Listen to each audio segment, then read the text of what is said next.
Thanks for joining the snapshot for today, December 21st, the longest night of the year and the shortest day of the year on the winter solstice.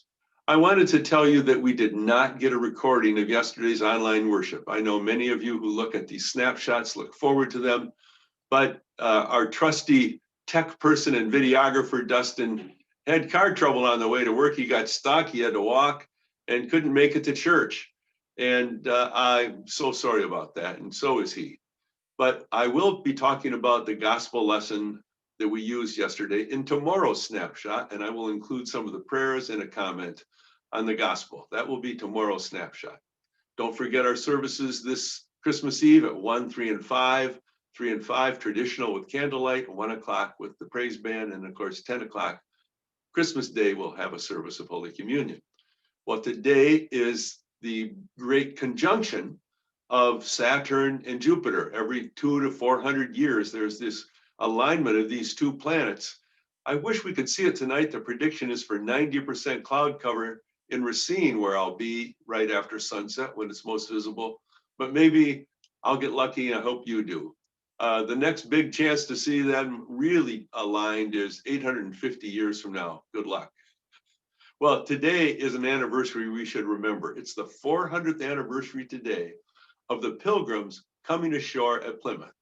We all know that the Mayflower crossed the sea in 66 days, and then they spent some time docked in Provincetown Harbor. They sent some people ashore to look around, to scout a bit.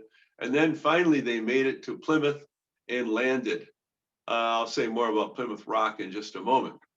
Well, actually, I'll say it now, there was no real rock.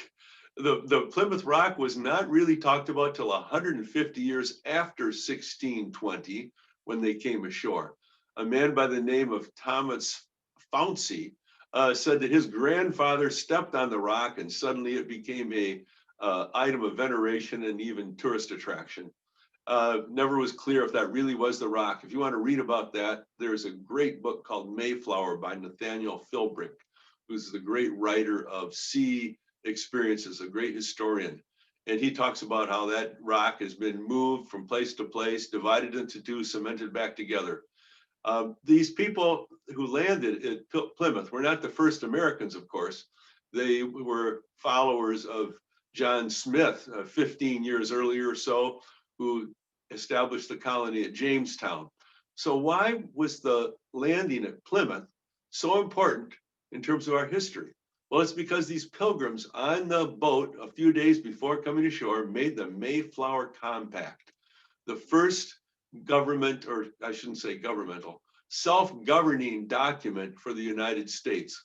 It served as a type of prototype even for the Constitution, containing laws and ordinances which said, here's how we are going to govern ourselves. They remained subjects of the king, but they wanted to have control. And of course, it became complete with our Constitution, thank goodness. So let's conclude with this hymn written by Charles Brooks, not related to Phillips Brooks, who wrote O Little Town of Bethlehem. They were contemporaries, but this Charles Brooks was a transcendental Unitarian. So there were so many of them in New England. God bless our native land, firm may it ever stand through storm and night. When the wild tempests rave, ruler of wind and wave, do thou our country save by thy great might.